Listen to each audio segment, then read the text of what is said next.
हे एभ्रिवान सेवाके I hope सबैजना सन्चै हुनुहुन्छ होला। आज चाहिँ हामी धरान 5 मा रहेको गुड भाइब्स फार्म स्टेमा आएका छौँ। अनि यो चाहिँ ब्लू टी। अनि ब्लू टीमा कागती लगाउँदाखेरि चाहिँ पिङ्क कलरमा चेन्ज हुँदो रहेछ। यो चाहिँ मलाई थाहा थिएन, फर्स्ट टाइम कागती लाएर ट्राई गरेको।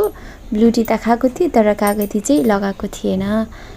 हेर्नुहोस् त कस्तो मजाले पिङ्क हुँदो रहेछ। मिटबल चाहिँ मैले नखिचेको अरे किनकि म खाँदिनँ, त्यही भएर। यहाँ माछा मार्नुपर्छ है। सासतिर अब थाहा पायो नि। बाफ आयो यसो घप्प मुखमा अलिक झट्छ ल।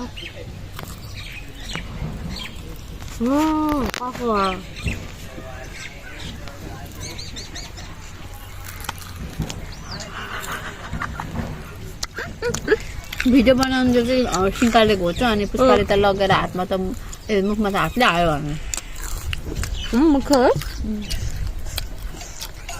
Rock paper scissor shoot.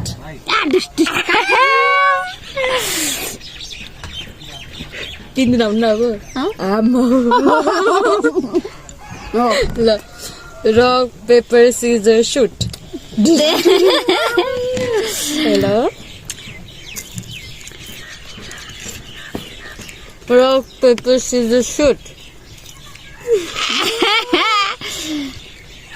दुईजना खेल्नु गयो, दुईजना एकै खालको भक्छ। ए कसले दुईजनाले खानु पाए? Paper scissor shoot.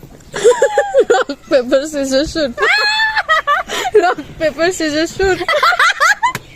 अब चाहिँ हुँदैन है। Rock paper scissor shoot. लएर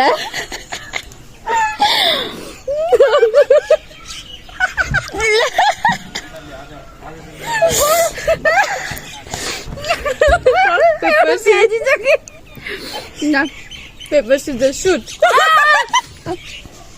सुजारी भयो म त। Rock paper scissor shoot. ल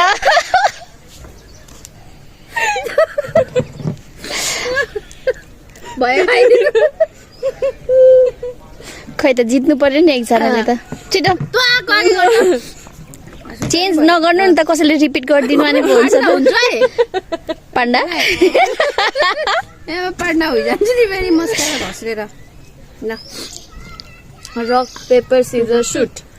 ल खानु। Winner winner.